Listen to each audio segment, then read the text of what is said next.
교와 끝장의 거꾸로 지구과학 교실 시작합니다.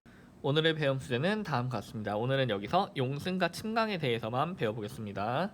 자, 일단 용승과 침강을 하기 전에 에크만 수송이라는 개념을 좀 알아야 되는데요. 사실은 에크만 수송은 지구과학 2에 나오는 내용입니다. 하지만 이 내용을 모르고서는 어떻게 용승과 침강 설명을 할 수가 없어요.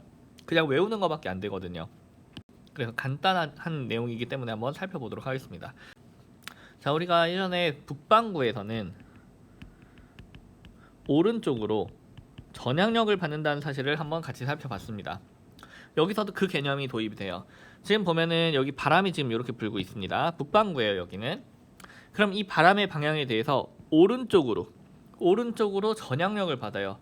근데 우리 알다시피 바람이 불면 그 아래에 있는 그 바닷물은 바람이 부는 방향 쪽으로 흐르게 되죠. 정확히 그 방향은 아니지만 그 방향에 비슷하게 흐르게 돼요.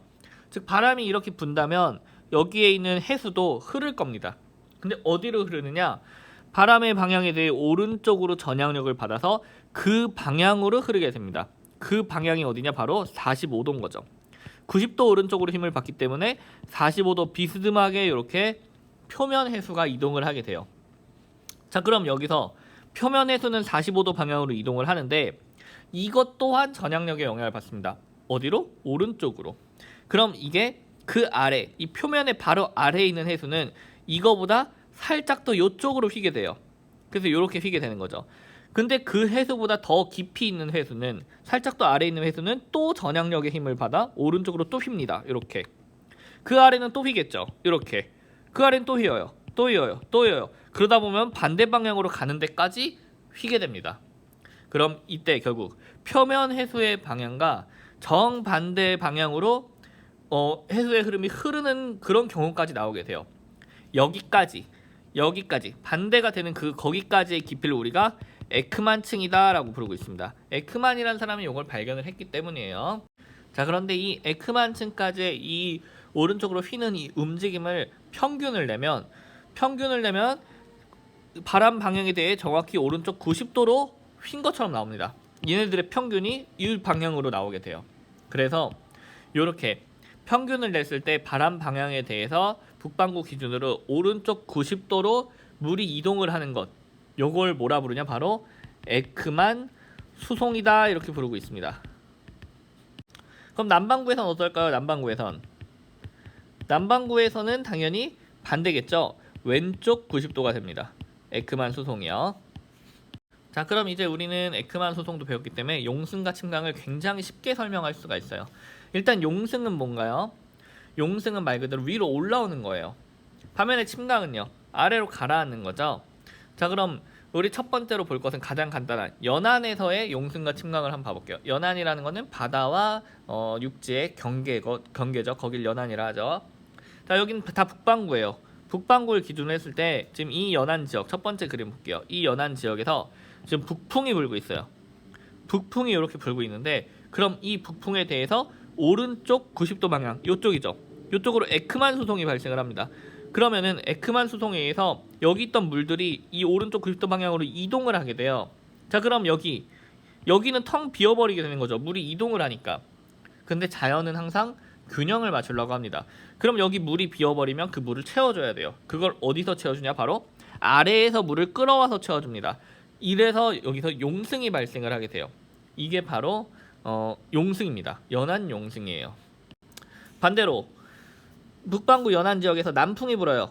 남풍이 불게 되면은 이 남풍에 대해 오른쪽 90도 방향으로 에크만 수송이 발생을 하죠. 그럼 물이 이쪽으로 점점 쌓이게 될 거예요. 여기 물이 쌓이면 너무 물이 많아져요. 그럼 이 물을 어딘가로 없애줘야겠죠. 자연이 균형을 맞춰줍니다.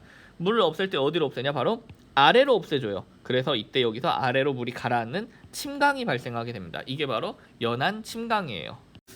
자, 근데 이때 용승하는 물 같은 경우는 심해에서 깊은 곳에서부터 올라온 거예요. 자, 심해에서 올라왔다. 심해층의 물은 어떻죠? 차갑죠. 심해층의 물은 온도가 낮습니다. 그리고 또 어떤 특징이 있죠? 용존 산소량이 많은 특징이 있습니다. 그러다 보니까 영양 염류 또한 많다라는 특징이 있어요. 즉 용승이 일어나는 지역에서는 그 지역의 온도가 낮아지고 용존 산소량이 충분해지고 영양 염류가 많아지는 그런 효과를 볼 수가 있습니다.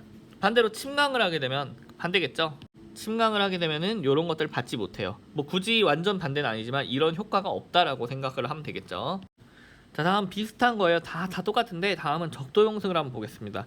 적도 지역에 보면 북동무역풍과 남동무역풍이 불고 있겠죠. 북반구와 남반구를 기준으로 해서 자, 여기 적도를 중심으로 북동무역풍이 원래는 이렇게 불지만 그냥 편의상 이렇게 분다고 쳐볼게요. 어차피 같은 방향이니까. 남동무역풍도 이렇게 분다 치겠습니다. 원래는 이렇게 불겠지만 자, 이렇게 북동무역풍과 남동무역풍이 불게 되면은 그것에 대해서 북쪽에서는 오른쪽 90도로 에크만 수성이 발생하고 남반구에서 왼쪽 90도로 에크만 수성이 발생을 할 거예요. 그럼 여기 가운데는 물이 비어버리겠죠. 여기가 비어버리면 그 물을 채우기 위해 어떻게 된다? 바로 심해에서부터 용승이 발생을 하게 됩니다. 요렇게 표시해야겠네요. 위로 올라오는 표시. 용승이 발생을 하게 됩니다. 그렇게 해서 여기도 마찬가지로 차가운 물이 올라오게 되는 것이죠. 자, 그 다음 저기압과 고기압에서의 용승 한번 봐보겠습니다. 똑같습니다. 다 똑같아요. 에크만 수성하면 다 할 수 있습니다. 저기압에선 바람이 반시계 방향으로 불죠. 이렇게 물론 반시계 방향으로 불어 들어오겠지만 우린 편의상 그냥 반시계로 분다라고만 하고 50도니까 그렇게 볼게요. 자, 그럼 이 반시계로 불면 이 바람 방향에 대해 오른쪽 90도 방향, 오른쪽 90도, 오른쪽 90도, 오른쪽 90도로 에크만 수성이 발생을 해요. 그럼 결국 이 가운데는 텅 비어버립니다. 이제 여기가 텅 비면 그걸 채우기 위해서 용승이 발생을 하게 되겠죠. 물이 올라오는 거죠. 그렇게 됨으로써 여기에는 마찬가지로 차가운 물이 올라오는 게 돼버리겠죠.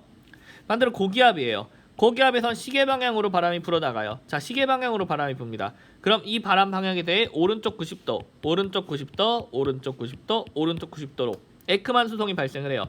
그럼 여기 물이 쌓이게 되겠죠. 물이 쌓이면 어딘가로 해소를 해줘야 돼요. 그래서 여기서는 침강이 발생을 하게 되는 거죠. 이걸 해소하기 위해서요. 간단하죠? 자, 오늘 수업 여기서 마치겠습니다. 수고하셨습니다. 큐바.